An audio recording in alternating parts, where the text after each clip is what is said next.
जासूसी उपन्यास मौत का खेल भाग 11। कौन था वह? सलीम ने आज जमकर मेहनत की थी। उसे यकीन था कि उसकी जानकारी सोहराब को खुश कर देगी। जब वह कोठी पर पहुंचा तो दोपहर ढल चुकी थी। पूरी कोठी में तलाशने के बाद आखिरकार सोहराब उसे लाइब्रेरी में मिल गया। वह चांद के बारे में कोई किताब पढ़ रहा था।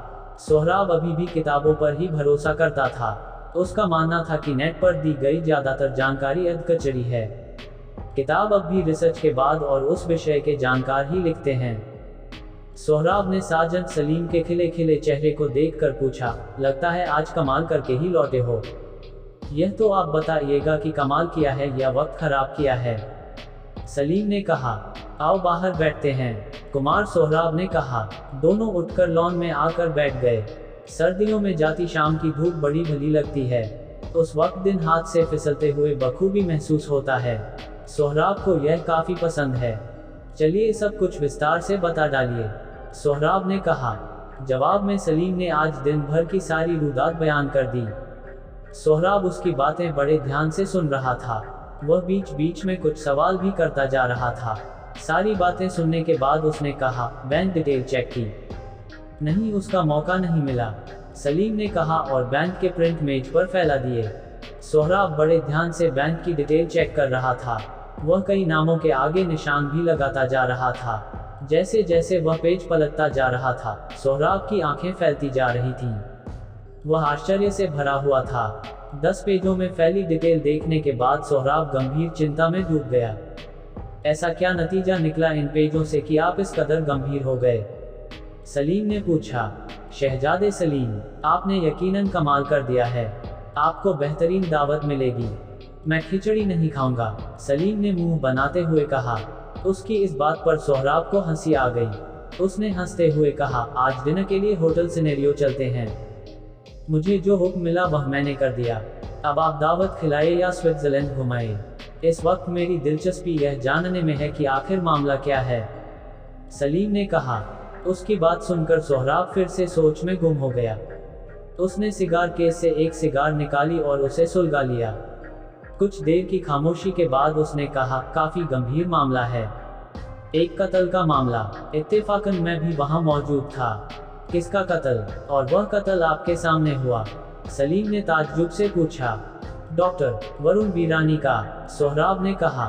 कुछ देर की खामोशी के बाद उसने दोबारा कहा, तुम्हें कुछ भी नहीं पता इस बारे में? तुम्हें क्या फार्म हाउस से बाहर की दुनिया के सामने यह सब एक राज ही रह जाता अगर मैं वहां मौजूद नहीं रहता? आप बताते कब हैं पूरी बात? सलीम ने उलाहना देते हुए कहा। डॉक्टर वरुण वीरानी का रहस्यमयी हालात में कत्ल कर दिया गया है, सोहराब ने उसकी शिकायत को नजरअंदाज करते हुए कहा। इत्तेफाकन मैं भी वहां मौजूद था, लेकिन यह बात मैं रिकॉर्ड में नहीं ला सकता हूं, क्योंकि जिन हालात में डॉक्टर वीरानी का कत्ल हुआ उसे कोई भी नहीं रोक सकता था। ऐसा लगता है जैसे पहले से तयशुदा तरीके से घटना को अंजाम दिया गया है। जिस पार्टी के दौरान उन्हें कत्ल किया गया, उस पार्टी में मौजूद हर शख्स शक के दायरे में है। मैं समझ नहीं पाया आपकी बात, सलीम ने उकताए हुए अंदाज में कहा। सलीम के टोकने पर सोहराब जैसे चौंक पड़ा हो।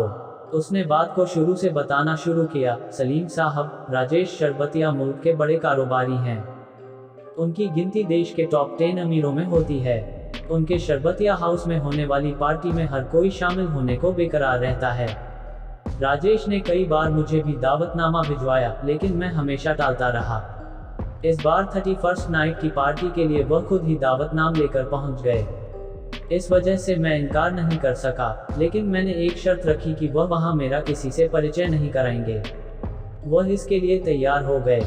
तो क्या आप वहीं थे 31st को? सलीम ने पूछा। मैं इस तरह की पार्टियों से हमेशा गुरेज करता हूँ। सिर्फ राजेश का मन रखने के लिए पार्टी में गया था, लेकिन उस रात पर रहे जबरदस्त कोहरे की वजह से मुझे वहां रुकना पड़ा।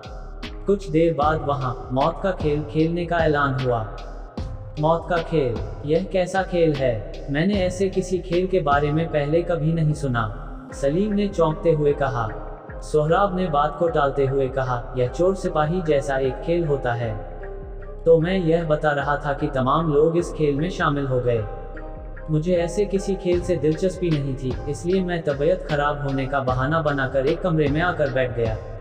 इतना कहने के बाद सोहराब बुझ गई सिगार जलाने लगा। कुछ कश लेने के बाद उसने बताया, उस खेल के दौरान ही डॉक्टर वरुण वीरानी का कत्ल हो गया। कत्ल होने का मुझे पता न चल सके, इसलिए किसी ने मेरे दरवाजे की सिटकिनी बाहर से बंद कर दी। सिटकिनी बंद होने का पता चलते ही मैं समझ गया था कि कहीं कुछ गड़बड़ है। मैं खिड़की से बाहर आ गया। लॉन में भारी भीड़ थी। वहां मैंने सारा नज़ारा अपनी आंखों से देखा। उसके बाद मैं दोबारा अपने कमरे में आकर बैठ गया। बाद में मेरे कमरे की सिटकिनी खोल दी गई। इतना सब होने के बावजूद आपने कोई हस्तक्षेप क्यों नहीं किया? सलीम ने आश्चर्य से पूछा। बचकाना सवाल, सोहराब ने कहा। बरखुरदार, यह मजदूरों की बस्ती में होने वाला कत्ल नहीं है कि सभी को लाइन में खड़ा किया और बेतु से धुनाई शुरू कर दी। कातिल ने जुर्म कबूल कर लिया। केस साल, पुलिस और खुफिया विभाग के काम में फर्क होता है। शरबतिया हाउस की उस पार्टी में मुल्क के खरबप्ती और मशहूर हस्तियां शामिल थीं। तकरीबन 70 लोग थे, उनमें से ही कोई एक कातिल है। आपने बिना सबूत के किसी को टच किया तो वह वकीलों की पूरी फौज उतार देंगे, इसलिए सबसे पहले सबूत चाहिए होगा। और डॉक्टर वीरानी की लाश का क्या हुआ? उन्हें वहीं शरबतिया के फार्म हाउस में दफन कर दिया गया। रायना डॉक्टर वीरानी की ही बीवी है ना? सलीम ने बात बदलते हुए पूछा। हाँ, दोनों ने लव मैरिज की थी, सोहराब ने कहा। बैंक के इन कागजों से क्या नतीजा निकाला आपने? सलीम ने पूछा। रायना न सिर्फ अपने पति डॉक्टर वरुण वीरानी से जेब खर्च के लिए मोटी रकम पाती थी, बल्कि करोड़ों रुपए राजेश शरबतिया ने भी उसे दिए हैं। इसके अलावा अबीर ने भी उसे गाहे बगाहे काफी पैसे ट्रांसफर किए हैं, सोहराब ने बताया। इतना पैसे करती क्या है वह? सलीम ने आश्चर्य से पूछा।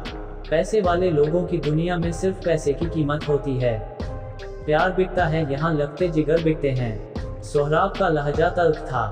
कत्ल तो अबीर भी कर सकता है और राजेश शरबतिया भी, क्योंकि दोनों की दिलचस्पी रायना में है, सलीम ने कहा। पार्टी का हर आदमी संदिग्ध है, सोहराब ने कहा। हंगामा, कब्र से लाश न निकलने पर रायना पर जैसे जुनून तारी हो गया। वह वहां से सीधे कोठी पर पहुंची और जोर जोर से चिल्लाने लगी। उसकी चीखें सुनकर कई सारे नौकर जमा हो गए। कुछ देर में राजेश शरबतिया और उसकी पत्नी भी पहुंच गई। दोनों ने नौकरों को वापस भेज दिया।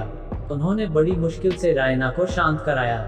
क्यों इस कदर शोर मचा रही हो? शरबतिया ने पूछा। कब्र से फिर लाश गायब है, रायना ने चीखते हुए कहा। ऐसा कैसे हो सकता है?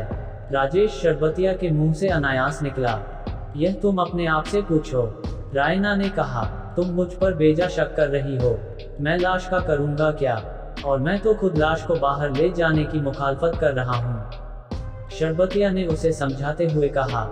इसीलिए तो तुमने लाश गायब करा दी। रायना की आवाज अब भी तेज थी। तुम मेरी बात समझने की कोशिश करो, शरबतिया ने उसे समझाने की कोशिश की। रायना ने बीच में ही बात काटते हुए कहा, मुझे कुछ भी समझना बाकी नहीं है। मैं पुलिस के पास जा रही हूँ। मैं सीधे कहूंगी कि तुमने मेरे पति का कत्ल करके लाश गायब कर दी है। झूठ तो मत बोलो, शरबतिया ने घबराई हुई आवाज में कहा। मैंने कोई कत्ल नहीं किया है। यह तुम बेजा इल्जाम लगा रही हो। यह तुमने ठीक नहीं किया, शरबतिया, रायना ने कहा और पैर पर खती हुई बाहर निकल गई। राजेश शरबतिया भी तेजी से बाहर निकला, लेकिन रायना नहीं रुकी। वह कार में बैठी और बाहर की तरफ चली गई। शरबतिया लौट आया और सर पकड़कर बैठ गया। वह कुछ देर बाद उठा और इंस्पेक्टर कुमार सोहराब का फोन मिला दिया। क्या रायना ने पुलिस से शिकायत की?